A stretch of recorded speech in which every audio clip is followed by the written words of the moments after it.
But then we had some more news break, and it says, breaking, the Broncos fired offensive coordinator Joe Lombardi. Denver's pass game coordinator, Davis Webb, being promoted to OC, would leave Seahawks offensive coordinator Klint Kubiak as the clear frontrunner to be the Raiders head coach hire. This comes after the Bills promoted offensive coordinator Joe Brady to head coach, and the Titans hired Brian Dubal as offensive coordinator, both of whom interviewed with Las Vegas. So now we're in this interesting situation where the Broncos, Sean Payton talks very, very highly of Davis Webb. And, I believe it was yesterday we had our second interview with Davis Webb. And there was real possibility that the Raiders were looking pretty interested. Now, I'm going to just say it up front, and I'm not hearing anybody else say this. If the Raiders really wanted Davis Webb, they would have made him a really good offer. Now, it could be that Davis Webb was not so sure if he wanted to take that offer or if he was using it as leverage. Could be that.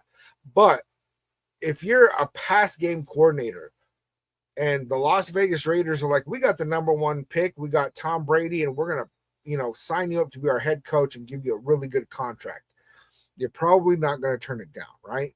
So I have a feeling that the Raiders had some hesitancy because it's pretty clear that the Raiders' number one target is Klint Kubiak. It's very clear.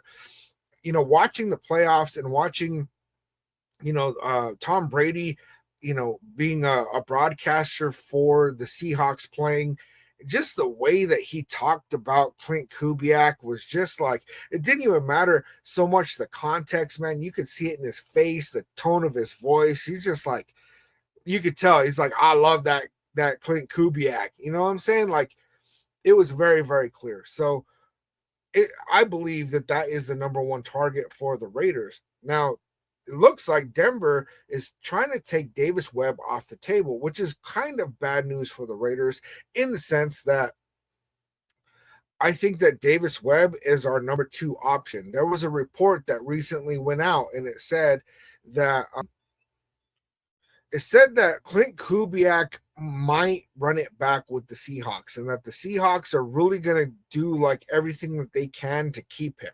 And of course they are, because the Seahawks are not going to be a Super Bowl team without him.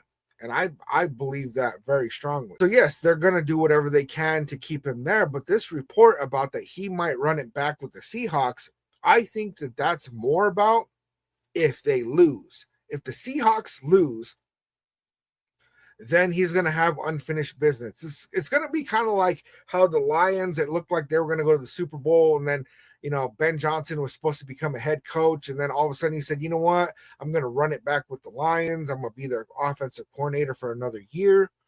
I don't think it was that Ben Johnson didn't think he was ready. It's that he had unfinished business and he really wanted to go see if he could tackle, winning a Super Bowl as the offensive coordinator of the Giants. And so I believe that that's where Klint Kubiak is right now. It's like, look, if he wins a Super Bowl as a Seahawks offensive coordinator, it's like, okay, I already won as an offensive coordinator. Now I need to go to the next step, become a head coach, go win as a head coach. But if he loses, that's where we could see some danger, because it could be that Klint Kubiak looks at the Raiders and says, look, I don't know how long it's going to take to get some success on this team. I don't know if we're truly going to get success on this team. And if I want another shot at a Super Bowl, I need to stay where I'm at. So it could be that that's what happens. So this is why Raiders fans should be rooting for Klint Kubiak to win a Super Bowl.